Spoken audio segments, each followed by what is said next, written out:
Dear students, आज हम ऐसे टॉपिक की तरफ चर्चा करने जा रहे हैं जिसको हम बचपन से देखते हुए चले आए हैं और उसको हम प्राइमरी से लेकर के इंटरमीडिएट तक पढ़े हैं। लेकिन आज हम विचार करेंगे कि क्या वो प्राइमरी से लेकर इंटरमीडिएट तक पढ़ने के बावजूद क्या उस टॉपिक को जब हमारे कॉम्पिटिटिव एग्जाम में पूछा जा रहा है तो हम इतने कैपेबल हो पाए हैं कि उसे हम सॉल्व कर पाएँ। आप एक टॉपिक से बहुत अच्छी तरह से परिचित होंगे जो आपने बचपन से पढ़ा है, वो है हमारा सेंटेंस। आज हम लोग सेंटेंस के कॉन्सेप्ट को समझेंगे और उसके कंपटीशन में किस तरह से क्वेश्चन पुट अप होते हैं इसके बारे में हम लोग समझने का प्रयास करें।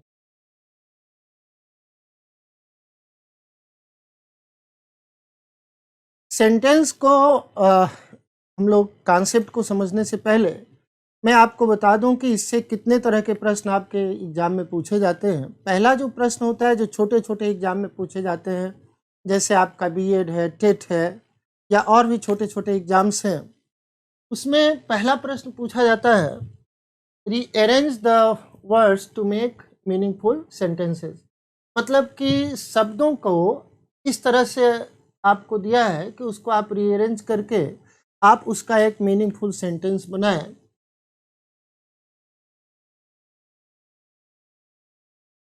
और दूसरा आपसे पूछा जाता है, छोटे जैसे बीएड है, टेट है, इस तरह में आइडेंटिफिकेशन ऑफ सेंटेंसेस कि आपको एक वाक्य दे दिया जाएगा और उस वाक्य में आपसे पूछा जाएगा कि वो किस प्रकार का सेंटेंस है, असर्टिव है, इंट्रोगेटिव है, ऑप्टेटिव है, एक्सक्लेमेटरी है, या सिंपल कंपाउंड कॉम्प्लेक्स है। ठीक है, तो ये कुछ छोटे छोटे एग्जाम में आते हैं। और उसके बाद अभी आपसे हमने चर्चा किया है कि कुछ एग्जाम में ऐसे क्वेश्चन आते हैं जिसमें वर्ड्स को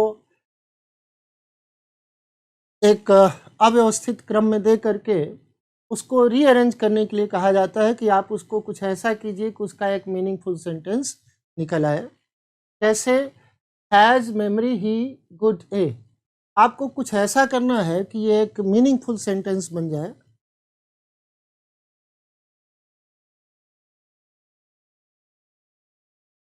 ये तो रही आपके छोटे एग्जाम के लेवल की बात, लेकिन जो हम लोगों को पढ़ाने का स्टैंडर्ड होगा, जो लेवल होगा, मैंने पहले वीडियो में आपसे हाउ टू स्टडी लैंग्वेज की जब हमने बात की थी, वहाँ पर हमने कहा था कि हम बेसिक से एडवांस लेवल की तरफ जाएंगे। तो जैसे मान लीजिए आपको अगर एक छोटा सा वाक्य दे दिया जाए, अगर आपको एक छोटा सा वाक्य दे दिया जाए, Rohan is a good boy, अगर ये आपसे पूछा जाए कि ये किस प्रकार का सेंटेंस है, Rohan is a good boy, मुझे लगता है कि आप में से सारे विद्यार्थी इसको बहुत ही आसानी से बता लेंगे। लेकिन मेरा जो तरीका होगा, चूँकि ग्रामर का ये पहला वीडियो है आपके लिए, तो इस बात को आप बिल्कुल संतुष्ट हो जाएं कि हम लोगों का मतलब आप और हम दोनों एक दूसरे के कम्प्लीमेंट्री है, पूरक हैं, और हम लोगों को अपने साथ किसी प्रकार की लापरवाही नहीं करनी है और हम लोगों को बेसिक से एडवांस लेवल पे जाना है। जैसे बेसिक लेवल की बात ये हो गई, Rohan is a good boy, इसको समझने में कोई दिक्कत नहीं। लेकिन चूँकि हमारा अपना टारगेट है, मेरी हर टीचर अपने ढंग से बढ़िया पढ़ाता है, मैं आपको एक अप्रोच देने का प्रयास करूँगा कि आप छोटे से एग्जाम्पल से आप पैसेज की तरफ चले। देखिए जैसे यहाँ पर हमने पैसेज दिया हुआ है और इस पूरे के पूरे पैसेज में आपका यहाँ से लेकर यहाँ तक आपको ये पहचानना है कि इसमें कितने प्रकार के सेंटेंस का प्रयोग किया गया है। तो आप कहोगे सर आपने पैसेज क्यों दिया है, कारण आप समझिए, आपके सीजीएल में 30 नंबर का पैसेज आता है।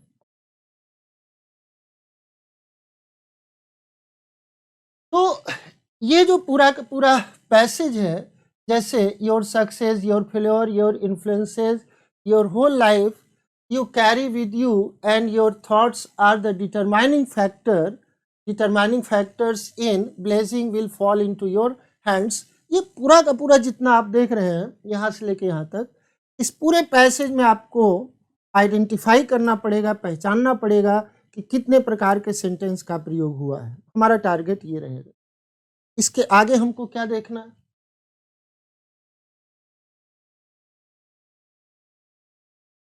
ये तो एक छोटे से पैसेज रहे, लेकिन इसके आगे हमको क्या देखना है कि एसएससी में आए हुए कुछ क्वेश्चंस, जैसे आप देख लें एसएससी में आया हुआ ये पैसेज आपका एसएससी में आया हुआ है, और एसएससी में आए हुए पैसेज में हमको पहचानना है, क्योंकि मैं बार बार आपको कह रहा हूँ कि हम क्वालिटी से समझौता नहीं करेंगे।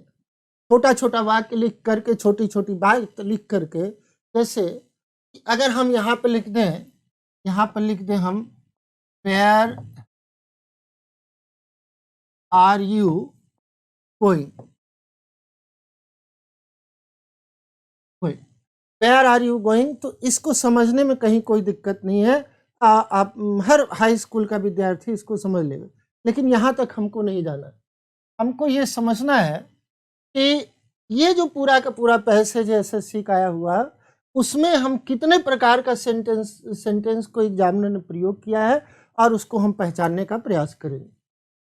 मतलब कुल मिलाकर के आपसे ये कहना चाह रहा हूँ कि जो कुछ भी हम पढ़ेंगे उसको एग्जाम में आए हुए क्वेश्चन से मैच करेंगे। क्या एग्जाम के क्वेश्चन में हमारा जो नॉलेज है, जो हमारी एबिलिटी है, वो इस तरह की है कि हम एग्जाम के स्तर को समझ पाए।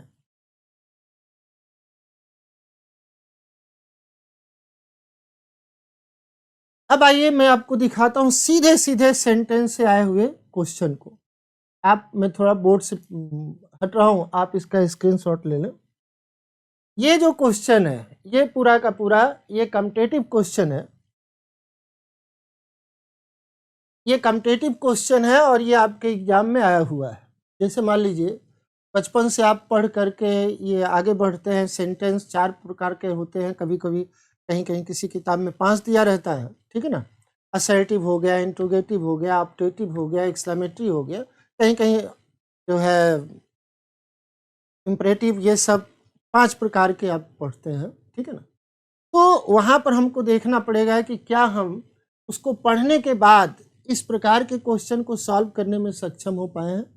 जैसे ये आपके कुछ एग्जाम्पल्स हमने दिए हैं, आप इसको देख लें, आपके दिमाग में एक मानसिकता बन जाए कि सर क्या चाह रहे हैं हम लोगों से।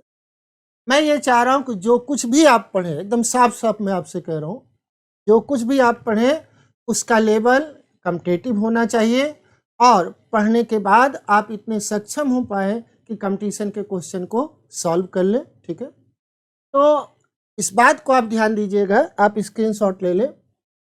ये पहला पार्ट होगा सेंटेंस का हमारा, जो इंट्रोडक्टरी होगा, जिसमें हम सेंटेंस का इंट्रोडक्शन देंगे। उसके बाद इसके कई पार्ट के वीडियो होंगे, और उस वीडियो पूरा का पूरा वीडियो देखने के बाद अगर ये कंपटीशन में आए हुए क्वेश्चन को आप सॉल्व कर रहे हैं सेंटेंस के, तो आप समझ लीजिए कि आप सही दिशा में हैं और हम लोग सही दिशा में वर्क कर रहे हैं, ठीक है।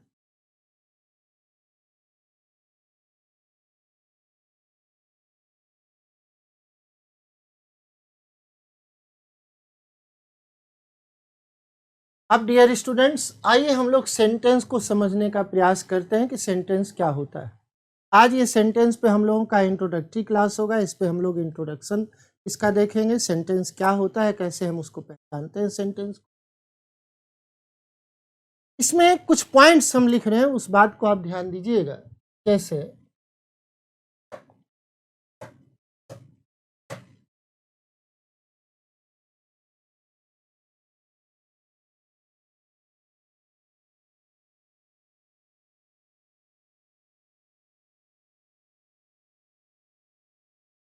पहली बात तो ये है कि सेंटेंस में एक ग्रुप ऑफ वर्ड्स होना चाहिए।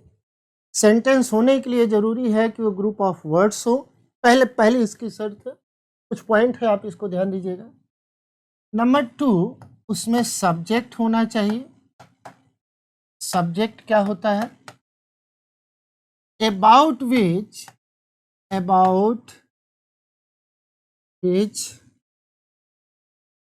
वी टॉक, या इसको आप वर्ब से हु से प्रश्न करने पर भी ये मिलता है। तो दूसरा जो पॉइंट आपके दिमाग में होना चाहिए वो होना चाहिए कि पहला पॉइंट आपका क्या होगा, ग्रुप ऑफ वर्ड्स होने चाहिए। दूसरा पॉइंट आपका होगा सब्जेक्ट होना चाहिए। सब्जेक्ट क्या होता है, इस बात को आप दिमाग में ध्यान दीजिए। सब्जेक्ट होता है अबाउट विच, जिसके बारे में वी टॉक, हम बातचीत करते हैं। और इसको पहचानने का तरीका है कि आप वर्ब से हु से प्रश्न करें, कौन से प्रश्न करें, आपको सब्जेक्ट मिल जाएगा। ठीक है, ये 2 पॉइंट आपको ध्यान देना है। 2 पॉइंट के बाद इसका तीसरा पॉइंट बनता है प्रेडिकेट। इसका तीसरा पॉइंट आपका बनता है predicate. What is talked about subject. इसका मतलब तीसरे पॉइंट में हम लोग क्या देखेंगे कि सेंटेंस होने के लिए जरूरी है कि उसमें प्रेडिकेट भी हो। प्रेडिकेट का मतलब होता है what is talked about subject. Subject के बारे में जो कुछ भी कहा जाए वो प्रेडिकेट होता है। अर्थात प्रेडिकेट ये बताता है कि सब्जेक्ट क्या कर रहा है या सब्जेक्ट क्या है। चौथी बात आपको ध्यान देनी है, कंप्लीट सेंस। चौथी बात आपको ध्यान देनी है, कंप्लीट सेंस। चौथी बात में ये बड़ी महत्वपूर्ण बात होती है कि हमारा सेंस कंप्लीट होना चाहिए। जो हम कहना चाहते हैं एक बार में वो कह ले। और कंप्लीट सेंस के लिए एक बात आपको ध्यान देना है, यहाँ पर कुछ पंक्चुएशन मार्क को आपको ध्यान देना है। फुल स्टॉप, क्वेश्चन मार्क और मार्क ऑफ इंटरजेक्शन। ये 3 मार्क, ये 3 मार्क्स जो आपके हैं, इसको आपको बहुत ध्यान देना है। इसमें से ये 2 जो है आपका, ये आपका फुल स्टॉप और क्वेश्चन मार्क, ये बता देता है कि सेंटेंस यहीं पर समाप्त हो रहा है, यहीं पर कंप्लीट हो रहा है। अब बात रही आपके मार्क ऑफ इंटरजेक्शन की, तो कभी कभी ये केवल किसी एक वर्ड के साथ प्रयोग होता है, कभी कभी ये सेंटेंस को कंप्लीट होने का इंडिकेशन करता है। पांचवी बात एक जो महत्वपूर्ण आपकी है वो ये है प्रॉपर प्लेसमेंट ऑफ वर्ड्स।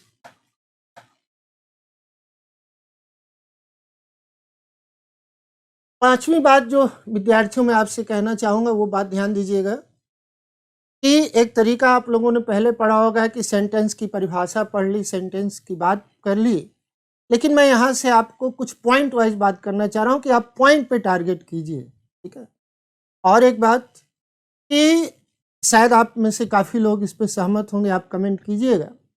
मैं आपको बड़े स्पष्ट रूप से कह दें, अगर आप ग्रामर को याद करके सीखने का प्रयास करें, ग्रामर को ये प्रयास करें कि ग्रामर आप रट लेंगे, नोट्स बना लेंगे, इससे ठीक होगा, तो मैं शुरुआत में ही आपको कह दूं कि ये कभी नहीं होगा, हमारे साथ भी नहीं हुआ। तब आप कहेंगे सर तब क्या तरीका है?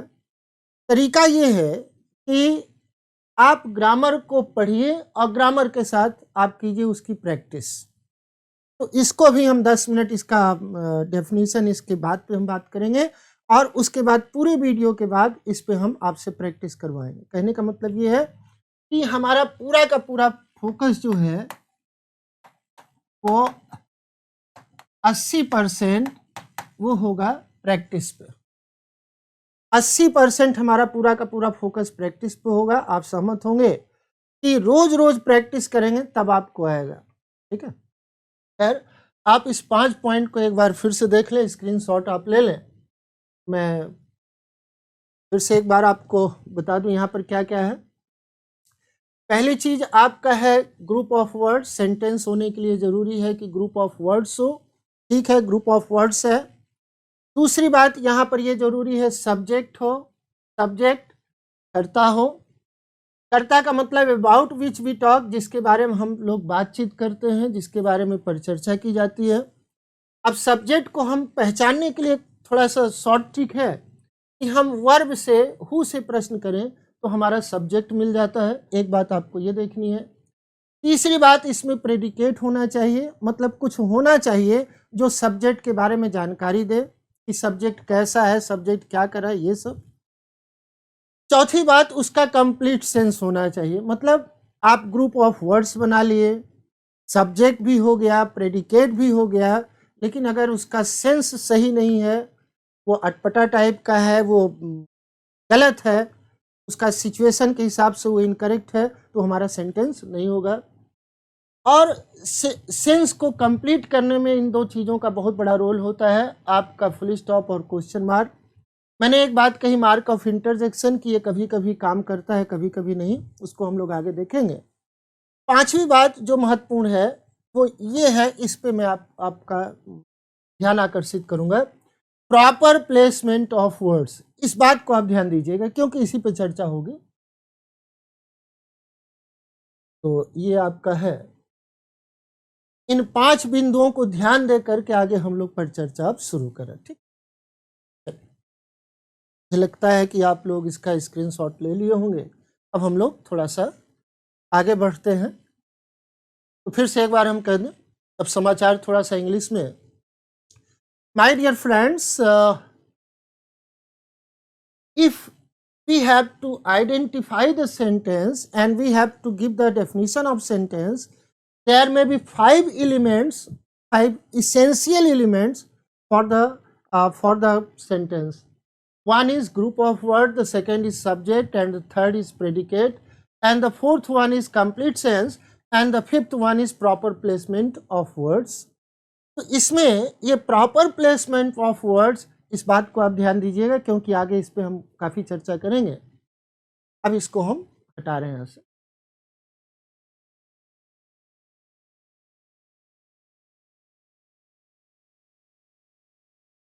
जैसे मान लीजिए यहाँ पर हम लिखते हैं,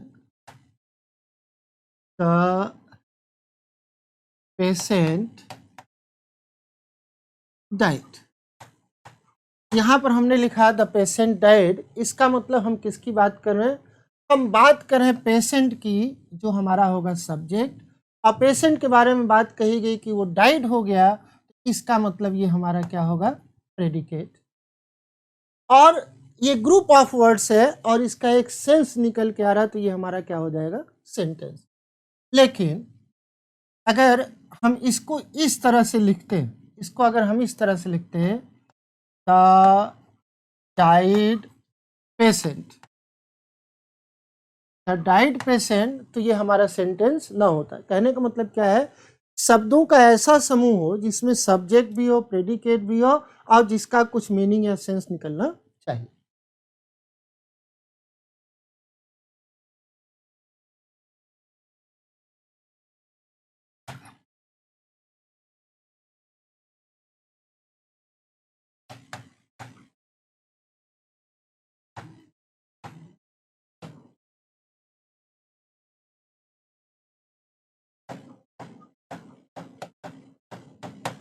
अब देखिए ध्यान से, यहाँ पर एक ग्रुप ऑफ वर्ड्स हमने लिखा है, the soldier shot the terrorist, इस सोल्जर ने टेररिस्ट को गोली मारी। ठीक है, हम बात करें किसकी? यहाँ पर सोल्जर की। कौन गोली मारा? ये हमारा वर्ब है।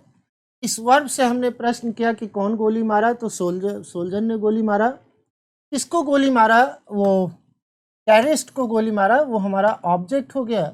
लेकिन सोल्जर सब्जेक्ट होगा जब। कौन? सब्जेक्ट को छोड़ करके जितना हमारा जो कुछ भी हमारा बनेगा, सब का सब प्रेडिकेट का पार्ट बनेगा, उसमें ये भी है।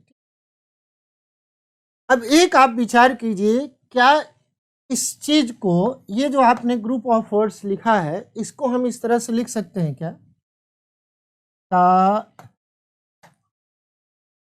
Terrorist shot the soldier. ध्यान देखिए इस बात को, क्या इसको हम इस तरह से लिख सकते हैं क्या?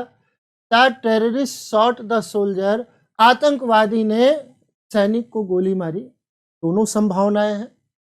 ये भी एक संभावना है कि सोल्जर आतंकवादी को गोली मार दे। कश्मीर की समस्या आप जानते हैं, या और जगह आप देख रहे हैं, सैनिक आतंकवादी को गोली मार दे, ये भी एक सिचुएशन होती है। आपको ध्यान होगा स्टूडेंट्स कि पहले वीडियो में मैंने एक बात कही थी कि दो लैंग्वेज को पढ़ने का दो तरीका है हाउ टू स्टडी लैंग्वेज में। एक तो फैक्चुअल होता है, दूसरा सिचुएशनल होता है। तो यहाँ पर ऐसी सिचुएशन बन सकती है, दोनों तरह से ये वाक्य कंप्लीट होगा और ये वाक्य बन सकता है। ये भी संभव हो सकता है कि सैनिक गोली मार दे किसको, आतंकवादी को, और ऐसी भी सिचुएशन हमको देखने को मिलती है कि आतंकवादी गोली मार दे किसको, सैनिक को। इसका मतलब ये भी सेंटेंस और ये भी सेंटेंस, यहाँ पर दोनों बातें सही।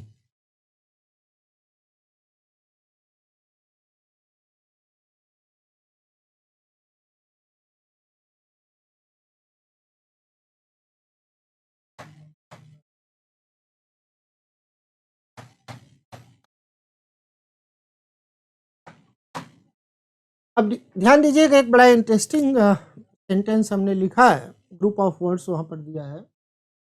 The dog beat the man, कुत्ते ने, ये कुत्ता तो कुत्ता है, अब उसको कुत्ता ही हम कह पाएंगे, सम्मान देंगे तब भी कुत्ता कहेंगे। The dog beat the man, कुत्ता जो है आदमी को काट लिया। बाइट, बाइट बीट मतलब होता है दांत से काटना। अब यहाँ पर एक वर्ब लगा हुआ काटना। अब काटा किसको उसने, मैन को। तो कौन काटा भाई, ये हमारा हो गया सब्जेक्ट, और सब्जेक्ट को छोड़ करके जो कुछ भी बनता है वो हमारा क्या होता है, प्रेडिकेट। इसका मतलब ये है कि ये 1 2 3 4 5, यहाँ पर ये 5 वर्ड्स हैं, इसका मतलब ये ग्रुप ऑफ वर्ड्स हो गया, और इसमें सब्जेक्ट भी है और क्या है, प्रेडिकेट भी है। किसके बारे में बात करें, कुत्ते के बारे में। कुत्ते ने क्या किया, प्रेडिकेट वो पार्ट होता है जो ये बताता है व्हाट द सब्जेक्ट इज या what the subject has done. ठीक है, अब कुत्ते ने क्या किया है, मैन को काट लिया, और ये ठीक है, ऐसा हम पाते हैं कि कुत्ता पागल कुत्ता है या जैसा भी हो, वो किसी मैन को काट ले। लेकिन आप इस संभावना पे थोड़ा सा विचार कीजिए, the man beat the dog. अब आप इस संभावना पे थोड़ा सा विचार कीजिए, मैं स्क्रीन से हट रहा हूं, थोड़ा सा सोचिए, क्योंकि एक चीज स्टूडेंट्स मैं आपसे बार बार कह रहा हूं कि हमारे साथ आपको एक चीज ठीक करना पड़ेगा, और वो होगी आपकी अंडरस्टैंडिंग। क्योंकि मैं ये मानता हूं कि आप इतने सक्षम हैं, केवल दिक्कत क्या है कि आपने अपने घर में पुराना कूड़ा कबाड़ इकट्ठा किया हो, उसको आपको ठीक करना पड़ेगा। और एक बात बहुत स्पष्ट रूप से कह दूं कि आपको मान के नहीं चलना पड़ेगा कि सर अच्छा काम करेंगे खराब काम करेंगे, ये कुछ नहीं। आपको हमारे साथ वर्क करना है, और वर्क करते हुए हमारे रास्ते पर आप लास्ट में मैं आपको ले जाऊंगा एग्जाम के क्वेश्चन में, और वहां पर आप स्वयं अपना मूल्यांकन करें कि सर ने जो मेथड बताया है क्या उस मेथड से हम क्वेश्चन को सॉल्व कर पा रहे हैं कि नहीं। तो मैं बात कर रहा था आपसे अंडरस्टैंडिंग की, या सिचुएशन की बात आप करें तो क्या ऐसी सिचुएशन बनती है कि आदमी जो है वो काट खाए कुत्ते को। नहीं, आदमी खिसियाया हुआ है, घर में झगड़ा हुआ है, और दौड़ा दौड़ा गया कुत्ते को काट लिया, ऐसी संभावना नहीं बनती है। जबकि हम मैन की बात करें, मैन ने क्या किया, कुत्ते को काटा, ये प्रेडिकेट बनेगा, लेकिन ये सेंटेंस नहीं होगा। क्योंकि स्टैंडर्ड लैंग्वेज में हम उस तरह के वाक्य को पढ़ते हैं जिसका कि कोई मीनिंग हो, और सामान्य तौर पे ये हम नहीं देखते हैं रोड पे चलते हुए गांव देश में या शहर में, ठीक है, आदमी गया और कुत्ते को काट लिया, या अक्सर आदमी को देखते हैं कि कुत्ते को काट रहा, ऐसा नहीं होता है। तो इस बात पे आप ध्यान दीजिएगा, ऐसी सिचुएशन बन सकती है कि नहीं।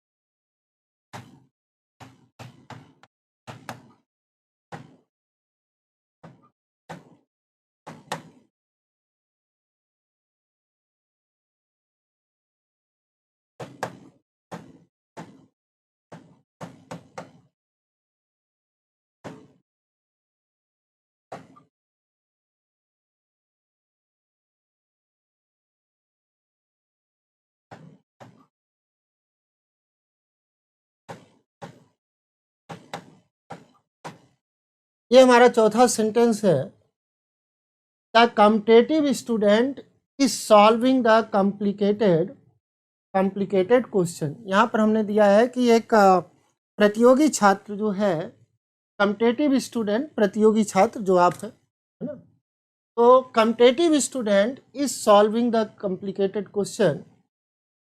तो अगर हम यहाँ पर करें कि इज सॉल्विंग, अगर इसको हम देखें, जो आपका वर्ब है, सॉल्व कर रहा है, कौन सॉल्व कर रहा है? Competitive student. तो ये जो हमारा कॉम्पिटिटिव स्टूडेंट्स होगा ये सब्जेक्ट होगा। Is solving the complicated question, ये पूरा का पूरा हम क्या मानेंगे? प्रेडिकेट। इस बात को मैं आपको फिर से स्पष्ट कर दूं कि प्रेडिकेट, क्योंकि आपके दिमाग में बैठ जाना चाहिए, प्रेडिकेट को और डिफाइन अगर किया जाए और स्पष्ट किया जाए, प्रेडिकेट का मतलब होता है व्हाट द सब्जेक्ट इज और what he or she is doing। Predicate का मतलब होता है कि सब्जेक्ट क्या है, what the subject is, subject क्या है, या what he or she is doing, वो क्या कर रहा है। ठीक है, बाकी एक तरीका आपको पहले ही बता चुके हैं कि प्रेडिकेट का मतलब है कि सब्जेक्ट के बारे में जो कुछ कहा जाए, हो सकता है वो सिंगल वर्ड हो या ग्रुप ऑफ वर्ड्स भी हो सकता है, वो कोई कंफर्म नहीं है, वो सेंटेंस के सिचुएशन पर निर्भर करेगा। ठीक है, एक बार इस वाक्य को आप देखें गौर से, the competitive student is solving the complicated question. कौन सॉल्व कर रहा है? तो कॉम्पिटिटिव स्टूडेंट, तो ये हमारा सब्जेक्ट हो गया, बाकी सब प्रेडिकेट हो गया। यहाँ पर देखिए आपको एक मार्क दिखाई दे रहा होगा फुल स्टॉप का, ये बात पूरी है, कहीं पर आपको इनकम्प्लीट नहीं लग रहा, तो ये हमारा सेंटेंस की कैटेगरी में बनेगा।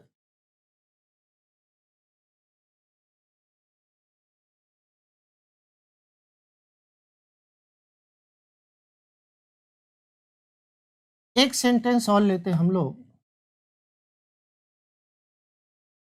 Nature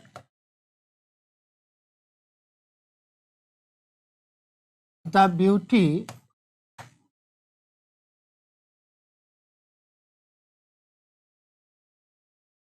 is woman.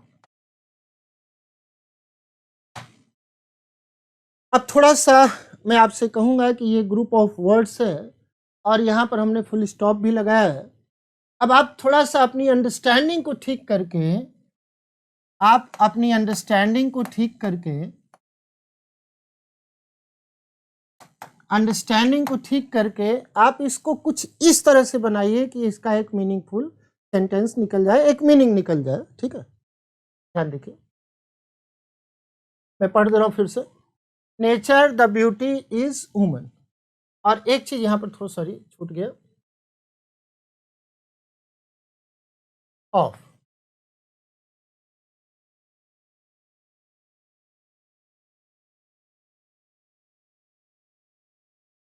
हाँ, अब बनाइए। अब आपको करना क्या है कि ये जो शब्दों का समूह है, भाई एक बात तो है, एक बात तो है, फिर से क्लियर कर लें, सेंटेंस में हम लोगों ने 5 चीजों को देखा है। पहली शर्त की होना चाहिए ग्रुप ऑफ वर्ड्स। ठीक है, दूसरी बात होनी चाहिए subject and predicate, subject and predicate. तीसरी बात होनी चाहिए कंप्लीट सेंस। ठीक है, और बात हमने कही थी proper placement, proper placement of words. ये कुछ बिंदु है जो हम बार बार आपको रिपीट करेंगे। Nature the beauty is women of, group of words है, कोई प्रॉब्लम नहीं है, ये बात तो है, यहाँ पर यहाँ कोई नहीं है। नेचर द ब्यूटी, यहाँ पर सब्जेक्ट का कुछ अता पता नहीं है, सब्जेक्ट कहाँ पर कहाँ नहीं। ठीक है, वुमन की बात हम करें, ठीक है, वुमन सब्जेक्ट हो सकता है, ये बात भी समझ में आई, इसमें प्रेडिकेट भी है, वो भी समझ में आई। लेकिन इसमें दो चीज़ों की कमी है। एक चीज़ तो इसमें कंप्लीट सेंस निकल के नहीं आ रहा, जैसे आप देख रहे हैं nature the beauty is woman of, इसका कोई सेंस नहीं निकल के आ रहा बोलते समय या समझते समय। प्रॉपर प्लेसमेंट ऑफ वर्ड, इसमें कोई प्रॉपर प्लेसमेंट ऑफ वर्ड नहीं है, इसका मतलब ये सेंटेंस की कैटेगरी में नहीं होगा। अच्छा अच्छा, एक बात आप और देख रहे होंगे, यहाँ पर मार्क ऑफ इंटरजेक्शन है फुल स्टॉप, तो ये चीज़ भी यहाँ पर है, लेकिन ये दोनों चीज़ें यहाँ पर नहीं, इसलिए इसको हम सेंटेंस नहीं कहेंगे और ये गड़बड़। तब हम क्या करें?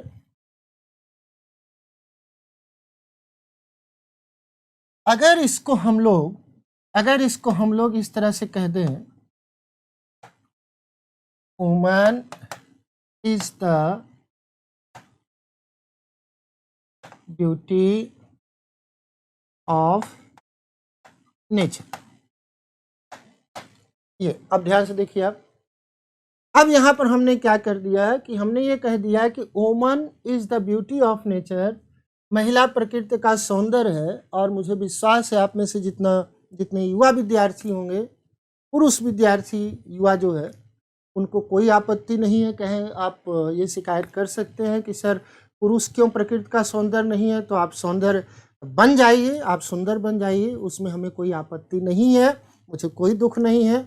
आप भी ब्यूटी पार्लर जाइए, आप भी सज बज करके जाइए, तो खैर वो आपकी अपनी इच्छा है। एज ए टीचर हम आपको यही कहेंगे कि अब तक यही माना गया है। तो इस बात को ध्यान दीजिएगा कि इस तरह से ये हम किसकी बात करें, सब्जेक्ट हमारा क्या है, वुमन है। महिला को हमने कहा, महिला का मतलब यहाँ एक महिला नहीं जो आपके पड़ोस में हो या आपके गांव देश में हो, शहर में हो, भारत में हो, ये नहीं कि ये कोई एक पर्टिकुलर, ये जितनी महिलाएं हैं, वो वेस्ट इंडीज की भी महिला होगी, वो भी प्रकृति का सौंदर्य होगी, अमेरिका, ब्रिटेन, पाकिस्तान हमारा पड़ोसी जो आतंकवादी राष्ट्र है वो भी, है ना। खैर, woman is the beauty of nature, तो महिला के बारे में हम बात कर रहे हैं।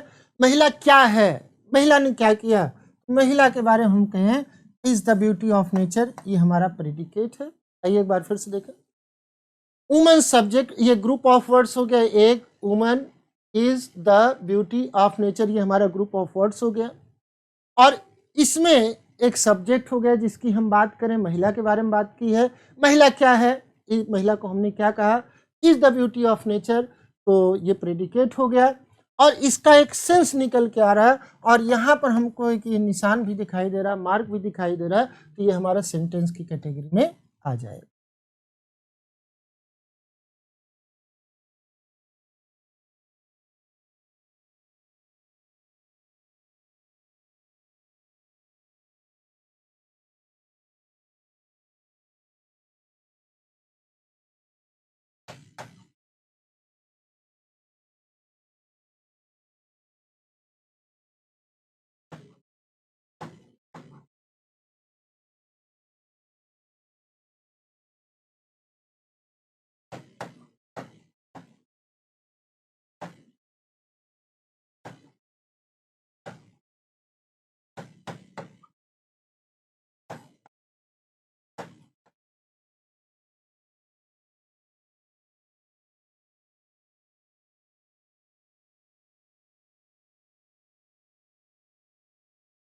अब ध्यान दीजिए, एक सेंटेंस हमने और लिखा आपके लिए, आपको इसमें पहचानना है कि सब्जेक्ट क्या है, किसके बारे में हम बातचीत करें।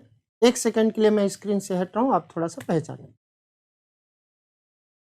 मैं पढ़ दूं, कोरोना वायरस, इससे सारे लोग इस समय प्रभावित हैं, है ना।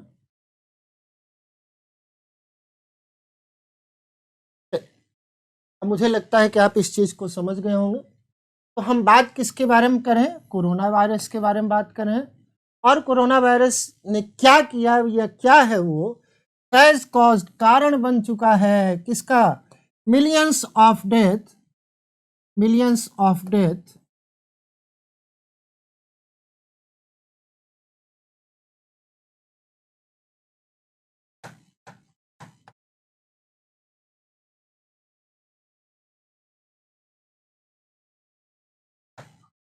चलिए corona virus has caused millions of death in the entire world, ये पूरा का पूरा हमारा क्या होगा, प्रेडिकेट हो जाए। तो डियर स्टूडेंट्स, आज के क्लास में हमने आपको सिर्फ इतना बताने का प्रयास किया है कि हम कैसे पहचानेंगे कोई चीज़ सब्जेक्ट होगा।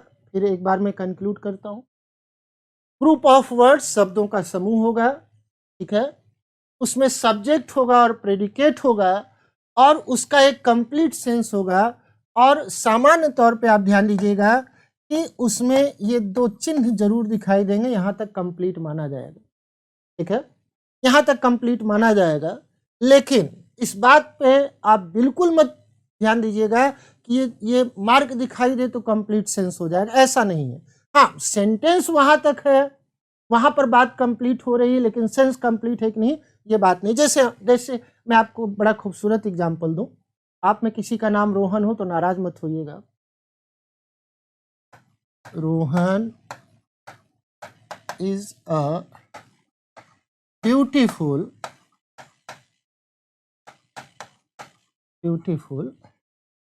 बॉय।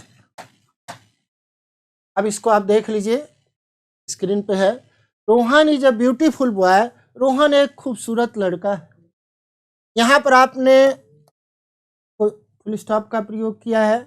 आप रोहन के बारे में कह रहे हैं, रोहन हमारा सब्जेक्ट है। इज अ ब्यूटीफुल बॉय, ये हमारा क्या हो गया, प्रेडिकेट। अब ब्यूटीफुल की आपने हिंदी याद की है, खूबसूरत या सुंदर।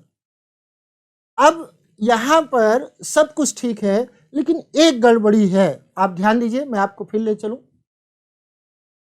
सेंटेंस की परिभाषा देते समय, डेफिनेशन देते समय या बात करते समय हमने एक बात आपसे कही थी, और वो बात ये थी, प्रॉपर प्लेसमेंट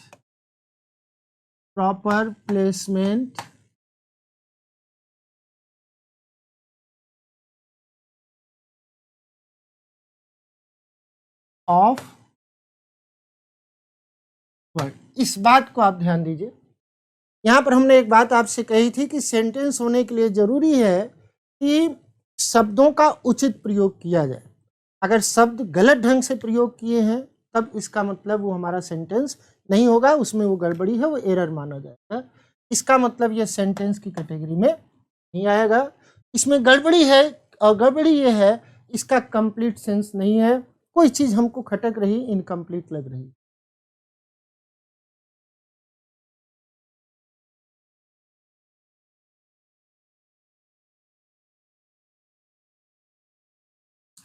अब हम आपको आपसे कहा था कि क्लास पढ़ते समय हम लोग 20% कॉन्सेप्ट को समझेंगे। आज हमने इंट्रोडक्शन दिया कि आपको सेंटेंस क्या होता है। उसके बाद अब स्क्रीन पे कुछ क्वेश्चन हैं जो आपको रोज़ मिलेंगे पढ़ाने के बाद। इस बात को आप समझ लें, सर का मेथड क्या होगा। पढ़ाने के बाद हम तुरंत क्वेश्चन पे आएंगे। इसमें आपको क्या करना, match suitable subject and predicate. इसमें आपको क्या करना है, 1 2 3 4 5, ये पांच आपके सब्जेक्ट पार्ट में दिए गए हैं, 5 आपके ग्रुप ऑफ वर्ड्स प्रेडिकेट के पार्ट में दिए गए हैं। और इसका आप स्क्रीनशॉट ले लीजिए और इसको आप कमेंट करके बताइएगा। अब इसमें आपको क्या करना है, ध्यान से समझिए। अगर हम ये कह दें the dog are in the garden, तो ये बात गलत हो जाएगी। क्यों गलत हो जा रही है भाई, क्यों गलत हो जा रही है, अंडरस्टैंडिंग को ठीक करें। क्योंकि अगर यहाँ पर डॉग्स होता, ठीक है, आप ध्यान दीजिए, अगर यहाँ पर डॉग्स होता तो हम इसको मैच कर सकते थे, नहीं हो पाएगा, ठीक है। The girls are in the garden, ये संभावना बनती है, the girls are in the garden, ये ठीक हो गया। द डॉग, अब कुत्ते के साथ क्या हो सकता है कि कुत्ता क्या कर सकता है, the dog is climbing the tree, ये बनाएंगे आप, ये बनाएंगे, ये दो संभावना हो सकती है, इस पर विचार कीजिएगा। ये बात तो पक्की हो गई कि गर्ल्स है, तो यहाँ पर आप आर लगा देंगे, वहाँ कोई प्रॉब्लम नहीं है। The girls are in the garden, ये ग्रुप ऑफ सब्जेक्ट हो गया, ग्रुप ऑफ वर्ड्स हो गया। हम किसकी बात कर रहे हैं? गर्ल्स की बात कर रहे हैं। गर्ल्स के बारे में क्या कहा गया है? इन द गार्डन। तो इस तरह से कुछ हम अपनी तरफ से आपकी अंडरस्टैंडिंग को ठीक करने के लिए क्वेश्चन देंगे जो आपको करना पड़ेगा। आपको मेथड, क्वेश्चन सब हमारी तरफ से करना पड़ेगा, ये आप ध्यान दीजिएगा। जैसे यहाँ पर एक क्वेश्चन है कि द ब्रेव फायरमैन जो है हैज एवोपरेटेड, वाष्पीकरण हो गया। तो फायरमैन वाष्प बन के उड़ गया, ये फिल्मों में तो हो सकता है, ठीक, लेकिन सामान्य तौर पर नहीं। ये क्वेश्चन आप देख लें, अगले वीडियो में सेकंड पार्ट का आप इंतजार करें, उस पर हम इससे बात करेंगे आपसे। दूसरी बात, चलते चलते ये स्क्रीनशॉट इसका भी आप ले लें, क्योंकि नेक्स्ट वीडियो में इस बात को आप ध्यान दीजिए। अगर आप इससे नाराज होंगे तो मैं नाराजगी झेलने के लिए भी तैयार हूं, लेकिन आपकी क्वालिटी को मेंटेन करने के लिए हमने संकल्प ले लिया है कि उससे अब हम समझौता नहीं करेंगे। और आपको समर्पण भाव से ये काम करना पड़ेगा कि हम प्रैक्टिस करेंगे। और फिर विश्वास कीजिए, जिस तरह से आपको हिंदी बचपन से सुनते सुनते आई है, इतना हम लोग प्रैक्टिस करेंगे कि प्रैक्टिस करते करते हमको इंग्लिश आ जाएगी। जैसे एक और आपके लिए है, आप स्क्रीनशॉट पहले ले लें फिर बात करें।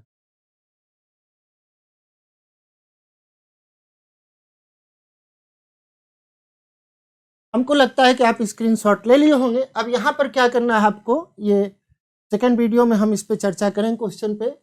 Rearrange the words to make a meaningful sentence. थोड़ा सा अंडरस्टैंडिंग को ठीक करेंगे आप।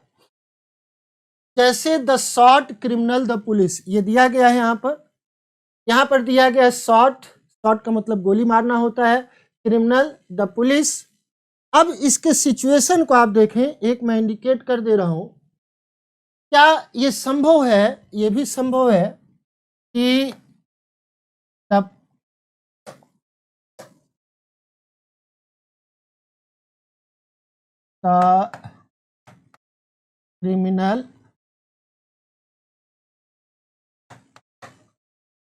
criminal shot the police, ठीक, और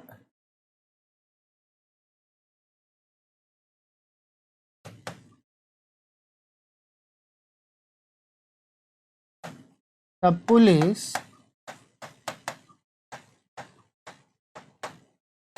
shot the क्रिमिनल, ये भी संभावना है। मतलब कुल मिला के आपको अंडरस्टैंडिंग ठीक करनी ही पड़ेगी हर हाल में। अभी आपने एक घटना देखा कि पुलिस को जो है क्रिमिनल ने गोली मार दी, और पुलिस ने क्रिमिनल को गोली मारी और क्रिमिनल पुलिस को गोली मार दी। ऐसे दोनों संभावना है। तो ये आप स्क्रीनशॉट ले लेंगे। इसके बाद इसका एक्सरसाइज भी हम करेंगे, और ध्यान दीजिएगा हर वीडियो के लास्ट में कुछ एक्सरसाइज होगी और उसकी चर्चा नेक्स्ट वीडियो में होगी। Thanks, have a nice day.